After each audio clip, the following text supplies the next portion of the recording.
സുഹൃത്തുക്കളെ നമസ്കാരം. പുതിയൊരു വീഡിയോയിലേക്ക് എല്ലാവർക്കും സ്വാഗതം. അങ്ങനെ നമ്മുടെ മുരളിച്ചേട്ടന്റെ കരച്ചില് തന്നെയാണ് ഇന്നത്തെ ഒരു വിഷയം. കാരണം ഇങ്ങനെയൊരു കരച്ചിൽ ഞാൻ ഈ അടുത്ത കാലത്തൊന്നും കേട്ടിട്ടില്ല. 7 കോടി രൂപയുടെ കരച്ചിലാണ് ഇന്നലെ മുരളിച്ചേട്ടൻ കരഞ്ഞത്. ഒരു കാര്യം ഞാൻ ഇപ്പോഴും പറയുന്നു, അതിൻ്റെ അകത്ത് പൂർണ്ണ തെറ്റുകാരെന്ന് പറഞ്ഞു കഴിഞ്ഞാൽ മുരളിച്ചേട്ടൻ തന്നെയാണ്. കാരണം എന്താണെന്ന് വെച്ച് കഴിഞ്ഞാൽ ഇദ്ദേഹത്തിന്റെ വെള്ളം എന്ന് പറയുന്ന ഒരു സിനിമ, ആ സിനിമയ്ക്ക് അവസാന കാലത്ത് പൈസയൊന്നും ഇല്ലാത്തപ്പോൾ ഇദ്ദേഹത്തിന്റെ കയ്യിൽ നിന്നും കുറച്ച് പൈസ വാങ്ങിക്കുകയും അങ്ങനെ പ്രൊഡ്യൂസർ ആക്കുകയും ചെയ്തു. ചെറിയൊരു ലാഭം എന്തോ അവർക്ക് കിട്ടിയെന്നാണ് എനിക്ക് തോന്നുന്നത്. അങ്ങനെ കിട്ടിയപ്പോൾ അത് മാത്രവുമല്ല, ഇദ്ദേഹത്തിന് ആ വെള്ളം സിനിമ കൊണ്ട് ഇദ്ദേഹത്തിന് നല്ലൊരു ഗുണമുണ്ടായി. ഇദ്ദേഹത്തെ പറ്റി എല്ലാവരും അറിഞ്ഞത് അങ്ങനെ തന്നെയാണ്. ഒരു പക്ഷേ എന്ന് പറഞ്ഞാൽ മലയാളികൾ മുഴുവൻ, എവിടെയുള്ള മലയാളികൾക്ക് വേണമെങ്കിലും ഇപ്പോഴും മുരളി എന്ന് പറയുന്നയാൾ തിരിച്ചറിയാം. എന്തുകൊണ്ടാ? വെള്ളം എന്ന് പറയുന്ന ഒരേ ഒരു സിനിമ കൊണ്ടാണ്. അല്ലെങ്കിൽ മുരളി എന്ന് പറയുന്നയാളെ ആർക്കും അറിയില്ല, അദ്ദേഹത്തിന്റെ നാട്ടുകാർക്കേ അറിയുള്ളൂ. കണ്ണൂരുള്ള എനിക്ക് വരെ അറിയില്ലായിരുന്നു മുരളി ആരാണെന്ന്. ഏതായാലും വെള്ളം മുരളി എന്ന് പറയുന്ന ഒരു പേര് ഇപ്പൊ അദ്ദേഹത്തിന് കിട്ടുകയും ചെയ്തു. അത് കഴിഞ്ഞതിന് ശേഷം നദികളിൽ സുന്ദരി യമുന എന്ന് പറയുന്ന ഒരു സിനിമ, വിജീഷ് പാണത്തൂർ എന്ന് പറയുന്ന ഏതോ ഒരുത്തം വന്നിട്ട് ഇദ്ദേഹത്തോട് കഥ പറഞ്ഞപ്പോൾ ഇദ്ദേഹം വന്ന് പറഞ്ഞെന്താണെന്നറിയാം, അവർക്ക് സിനിമയോട് ഭയങ്കര പാഷനാണ്. അതായത് അവർക്ക് സിനിമയോടുള്ള ആത്മാർത്ഥത കണ്ടിട്ടാണ് ഞാനിത് നിർമ്മിക്കാമെന്ന് ഏറ്റത്. എന്ത് പ്രതിസന്ധി ഉണ്ടെങ്കിൽ ഞാനിത് നിർമ്മിച്ചിരിക്കുമെന്ന് അവർക്ക് ഞാൻ വാക്കു കൊടുക്കുന്നു എന്നുള്ള തരത്തിൽ ഒരുപാട് ഇന്റർവ്യൂവും കാര്യങ്ങളും ഒക്കെ കണ്ടിരുന്നു. അതായത് മുരളി എന്ന് പറയുന്ന ഒരു വ്യക്തി അവർക്ക് വാക്കു കൊടുക്കുന്നു, അവരുടെ കഥയെ വിശ്വസിക്കുന്നു. എന്നാൽ നേരെ മറിച്ച് അവർക്കൊന്നും അറിയില്ല എന്നുണ്ടെങ്കിൽ എന്ത് ചെയ്യണം? മുരളിയേട്ടൻ എന്താ ചെയ്യേണ്ടത്? ഏതെങ്കിലും ഒരുത്തനെ കൊണ്ടുവന്നിട്ട് ഇവർക്ക് സിനിമേന്റെ വല്ലതും അറിയോ? അതുപോലെ ഇതൊക്കെ സിനിമയാക്കാൻ പറ്റുമോ? ഇത് സിനിമയാക്കി കഴിഞ്ഞാൽ ഓടുമോ? എന്റെ പൈസ വെള്ളത്തിലാകുമോ എന്ന് ചോദിച്ചൂടെ? അതൊന്നും ചോദിക്കാതെ അപ്പോഴും ഞാൻ കരുതിയെന്നാന്നറിയാം, ഇദ്ദേഹത്തിന് ഇടുന്നല്ലോ ഒരുപാട് പൈസയുണ്ട്. അപ്പൊ ഇനി കുറെ പൈസ പോയി കഴിഞ്ഞാലും കുഴപ്പമില്ല. കാരണം എന്താണെന്ന് വെച്ച് കഴിഞ്ഞാൽ അത്രയും പൊട്ടപ്പെടാന്ന് എടുക്കുന്നത്. ഞാൻ തന്നെ പറഞ്ഞല്ലോ, ഞാൻ ഇന്നലെ ഒരു വീഡിയോയിൽ പറഞ്ഞു, ഇത് കണ്ടപ്പോഴെന്ന് പറഞ്ഞാൽ എനിക്ക് തന്നെ സങ്കടം തോന്നി, എന്തിനാന്ന് ഇയാൾ ഈ സിനിമ എടുത്തതെന്ന്. അങ്ങനെ അത് കഴിഞ്ഞതിന് ശേഷം എന്ന് പറഞ്ഞു കഴിഞ്ഞാൽ ആ ഒരു സിനിമ പമ്പിച്ച വിജയാണ് എന്നൊക്കെ പറഞ്ഞിട്ട് കേക്ക് മുറിയും കാര്യങ്ങളൊക്കെ തളിപ്പറമ്പ് ക്രൗൺ പ്ലാസയിൽ ഉണ്ടായിരുന്നു. ഭയങ്കര കേക്ക് മുറി തന്നെയാണ്.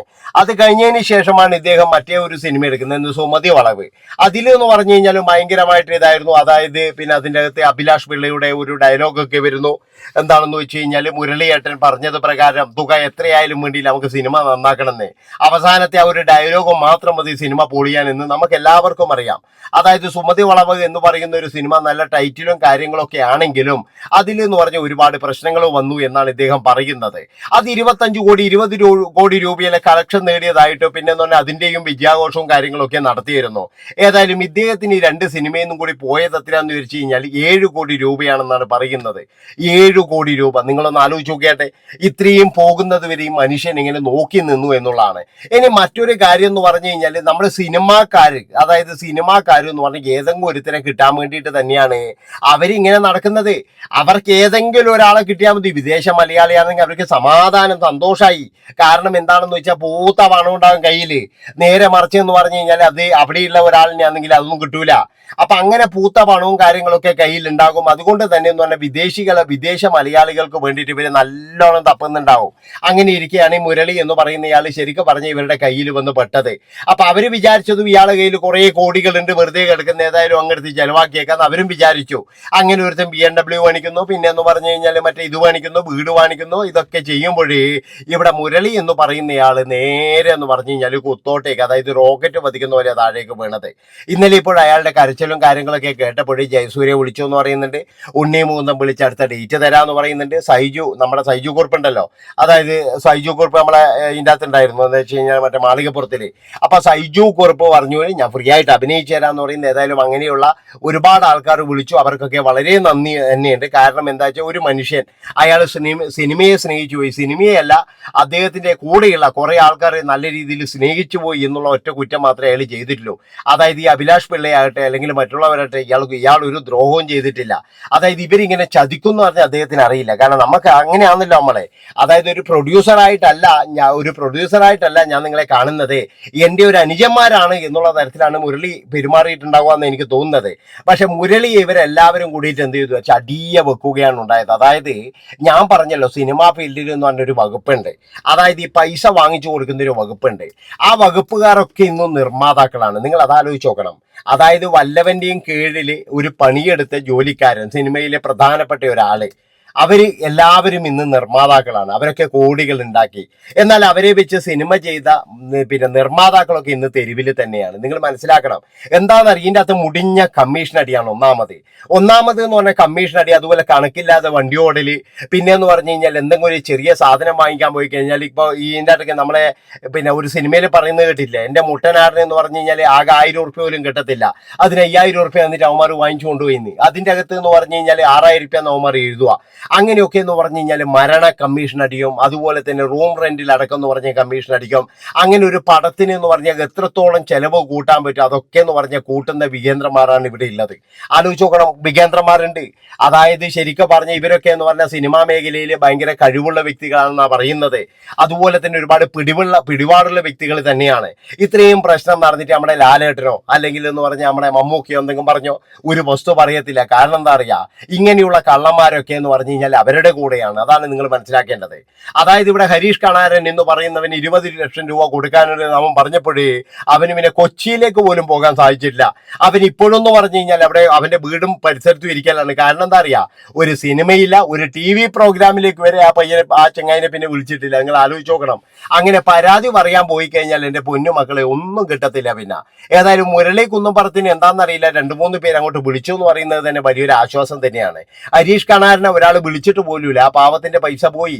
അതായത് ഇവരൊക്കെ എങ്ങനെയാണ്, ഇവരൊക്കെ ഒരു ഗ്യാങ് ആണ്. നമ്മൾ വിചാരിക്കുന്ന പോലെയൊന്നും അല്ല. ഈ സിനിമ എന്ന് പറഞ്ഞു കഴിഞ്ഞാൽ എൻ്റെ അഭിപ്രായമോ മലയാള സിനിമ എന്ന് പറഞ്ഞു കഴിഞ്ഞാൽ ഒരു വൃത്തികെട്ട അധോലോകത്തിന്റെ കയ്യിൽ തന്നെയാണ്. അതായത് അവിടെ എന്ന് പറഞ്ഞാൽ നല്ല രീതിയിൽ അഭിനയിക്കുന്നവർ ഒതുക്കുക, അതുപോലെ ഒരു കോക്കസ് ഉണ്ടാക്കുക. ഒരു കോക്കസ് ഉണ്ട് മലയാള സിനിമയിൽ, ഒരു പ്രധാനപ്പെട്ട കോക്കസ് ഉണ്ട്, ഇപ്പൊ വേറെ കോക്കസ് ഉണ്ട്, അങ്ങനെയൊക്കെ പറഞ്ഞിട്ട് ഒരുപാട് കോക്കസുകളുടെ ഒരു കൂമ്പാരം തന്നെയാണ് നമ്മുടെ മലയാള സിനിമ എന്ന് പറഞ്ഞു കഴിഞ്ഞാൽ. എൻ്റെ പൊന്നു മുരളിയേട്ടാ, നിങ്ങളെ പോലെയുള്ള ആൾക്കാർക്കൊന്നും പറ്റിയതല്ല, ശുദ്ധമാർക്ക് പറ്റിയതല്ല. ഇനിയിപ്പോഴൊന്നും പറഞ്ഞിട്ട് കാര്യമില്ല. കാരണം എന്താ വെച്ചാൽ നിങ്ങളുടെ കയ്യിൽ നിന്ന് പരമാവധി ഊറ്റാൻ പറ്റുന്നത് അവർ ഊറ്റി. അതുകൊണ്ട് തന്നെ എന്ന് പറഞ്ഞാൽ അവരെല്ലാവരും നന്നാവുകയും ചെയ്തു, നിങ്ങൾ പടുകുഴിയിലാവുകയും ചെയ്തു.